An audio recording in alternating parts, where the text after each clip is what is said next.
ఇక్కడ జరుగుతున్నటువంటి యుద్ధము పేదవాడికి పెత్తందారితనానికి. పేదవాడైనటువంటి నేను పెత్తందారితనం పైన ఎన్నికల్లో పోటీ చేయడానికి సిద్ధంగా ఉన్నాను.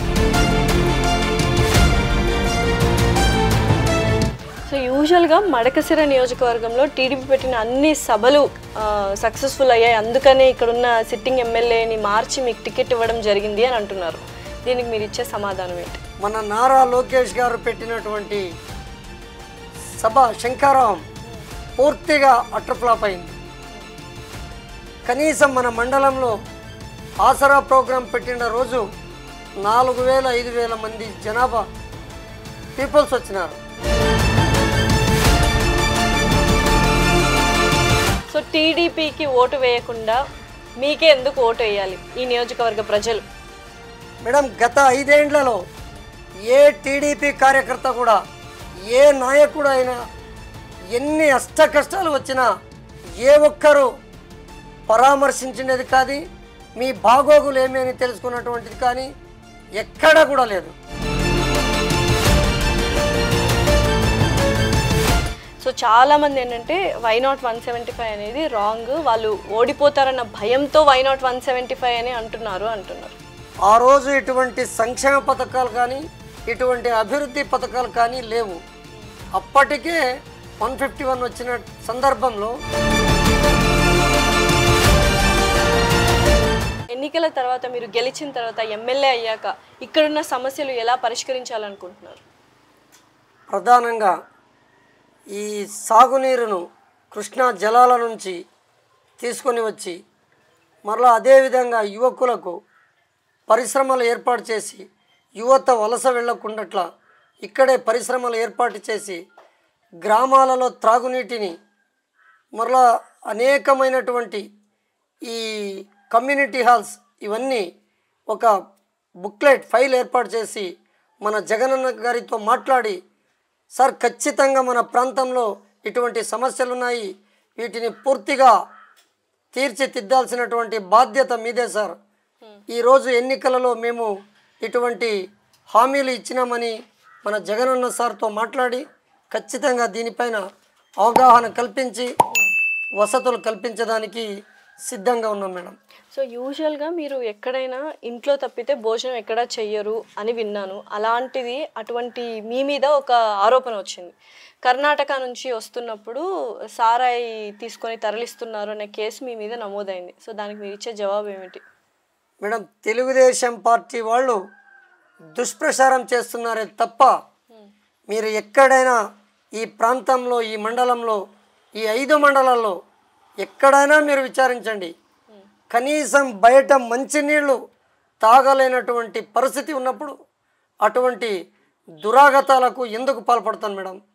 సో యూజువల్గా మడకశిర నియోజకవర్గంలో టీడీపీ పెట్టిన అన్ని సభలు సక్సెస్ఫుల్ అయ్యాయి, అందుకనే ఇక్కడున్న సిట్టింగ్ ఎమ్మెల్యేని మార్చి మీకు టికెట్ ఇవ్వడం జరిగింది అని అంటున్నారు. దీనికి మీరు ఇచ్చే సమాధానం ఏంటి? ఇవి తెలుగుదేశం పార్టీ సభలే. లేదు మేడం, అబద్ధం. లేదా? మన నారా లోకేష్ గారు పెట్టినటువంటి సభ శంకారావం పూర్తిగా అట్రఫ్లాప్ అయింది.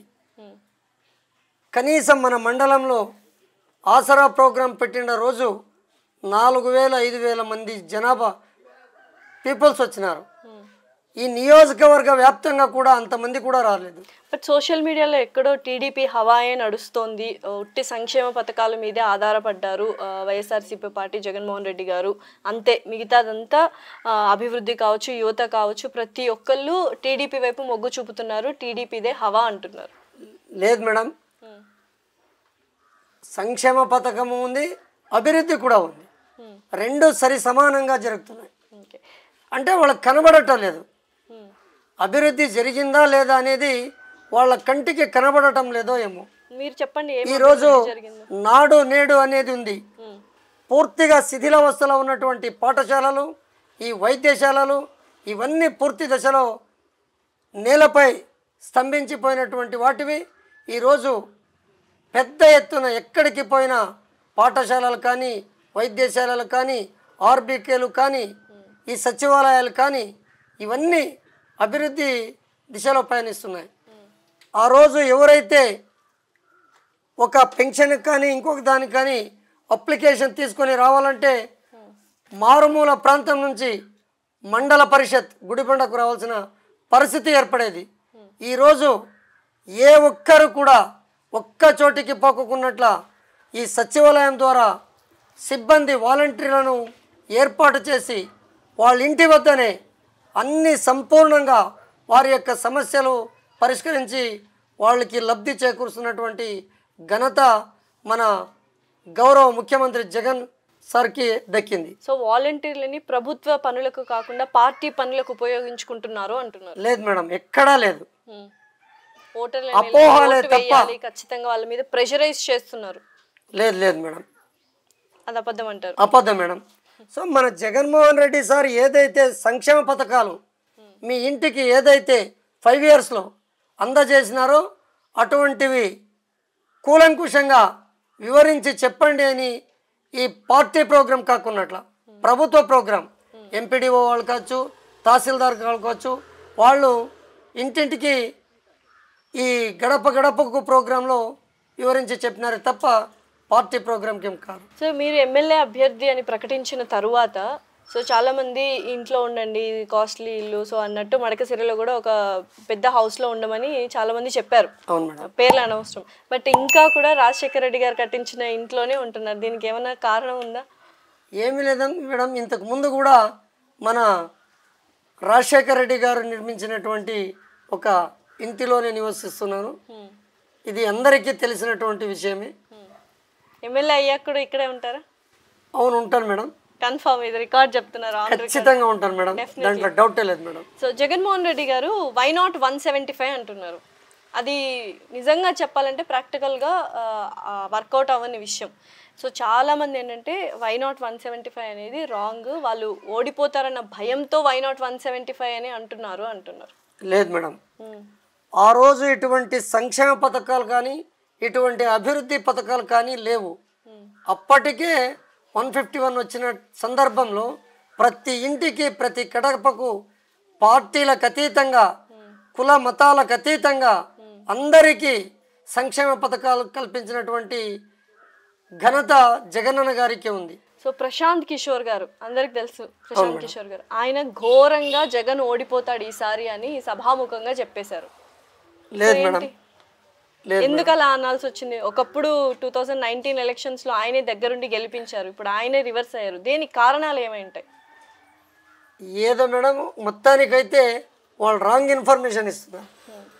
సో టీడీపీ జనసేన కూటమి కలిస్తే బలంగా మారుతుంది అనుకున్నారు, అండ్ బలహీనం అయిపోతుంది వైఎస్ఆర్సీపీ పార్టీ అంటున్నారు. దీనికి మీరేమంటారు? ఈ రాష్ట్రంలో ఖచ్చితంగా మన గౌరవ ముఖ్యమంత్రి వర్యులు జగన్మోహన్ రెడ్డి గారు అత్యధికమైనటువంటి సీట్ల మెజార్టీతో ఈ రాష్ట్రాన్ని పాలిస్తారు అనే ఒక ఇది దడపుట్టింది వాళ్ళకి. మునుపటి ఎలక్షన్స్ రిజల్ట్సే ఈసారి కూడా కంటిన్యూ అవుతాయి అనే ఉద్దేశంతో తెలుగుదేశం పార్టీ కావచ్చు, జనసేన బీజేపీ వాళ్ళు కావచ్చు, దడపుట్టినటువంటి సందర్భంలో మేము సింగిల్గా ఎదుర్కోలేకపోతున్నాము, ఏదైనా కూటమి పెట్టుకుంటే బాగుంటుంది అని ఐడియాస్ తప్ప ఎన్ని కూటములు పెట్టినా అది ఈ మన ముఖ్యమంత్రి గారు ఖచ్చితంగా ముఖ్యమంత్రి అవుతారు, అది ఆగే ప్రసక్తి లేదు మేడం. సో టీడీపీకి ఓటు వేయకుండా మీకే ఎందుకు ఓటు వేయాలి ఈ నియోజకవర్గ ప్రజలు? మేడం, గత 5 ఏండ్లలో ఏ టీడీపీ కార్యకర్త కూడా ఏ నాయకుడు అయినా ఎన్ని అష్ట కష్టాలు వచ్చినా ఏ ఒక్కరు పరామర్శించినది కాదు, మీ బాగోగులు ఏమి అని తెలుసుకున్నటువంటిది కానీ ఎక్కడా కూడా లేదు. ఏ సంక్షేమం వాళ్ళకి చేయలేదు. 5 ఏండ్లు కనిపించినటువంటి వ్యక్తి ఈరోజు వచ్చి ఓట్లేమంటే మనుషులేమి సామాన్యమైనటువంటి వాళ్ళు కాదు, వాళ్ళకు కూడా పరిజ్ఞానం తెలివితేటలనే ఉన్నాయి. వీళ్ళు ఎన్నికల కోసమే వస్తున్నారు అని అనుకుంటారు తప్ప ఓట్లు మాత్రం వేయరు. ఏ తెలుగుదేశం పార్టీ ఒక పెద్ద మండల్ లీడర్ ఉన్నా ఆ ఇంటిలో ఉన్నటువంటి భార్య కానీ కూతురు కానీ ఖచ్చితంగా మనకు ఆసరా వచ్చింది, చేయుత వచ్చింది. మన ఇంట్లో ఉన్నటువంటి వాళ్ళు తలుపు తట్టి 6 గంటలకు లేపించి పెన్షన్ ఇచ్చినారు అనే మనస్సు పెట్టుకొని ఖచ్చితంగా వాళ్ళ ఇంట్లో ఊ ఊ అని చెప్పినా ఆ పోలింగ్ వద్దకు పోయిన తక్షణమే ఖచ్చితంగా బటన్ ఫ్యాన్ గుర్తుకే పోతుంది మేడం. ఓకే. సో దొంగ ఓట్లు అనే ఒక పెద్ద ఆరోపణ వైఎస్ఆర్సీపీ పార్టీ మీద ఉంది. పూర్వం ఎలక్షన్స్ చూసుకున్నట్లయితే ఎలక్షన్ రిజల్ట్స్ తర్వాత దొంగ ఓట్లు అండ్ ఇప్పుడు కూడా అదే రన్ అవుతూ ఉంది. సో దానికి మీరు ఎలా తిప్పికొడతారు దాన్ని? మేడం మన వాళ్ళు ఎక్కడ ఇంతవరకు ఆ ఓట్ల విషయానికే జోక్యం చేసుకోలేదు. ఎట్లనో గెలుస్తాం కదా అత్యధిక మెజారిటీతో అని వాళ్ళ పరిపాలన, వాళ్ళ ప్రజలు, వాళ్ళ వార్డు, వాళ్ళ గ్రామాలు అందరికీ మొబలైజ్ చేసి మన జగనన్న గారు మంచి చేసింటే మీరు ఓట్లు వేయండి అని అడుగుతున్నారే తప్ప లేనిపోనివన్నీ ఓట్ల రూపంలో అప్లికేషన్ పెట్టేది, ఈ వార్డు నుంచి ఆ వార్డు, ఆ విలేజ్ నుంచి ఈ విలేజు, అటువంటిదేమీ చేసే పోలేదు మేడం. పోను పోరు ఇంకా.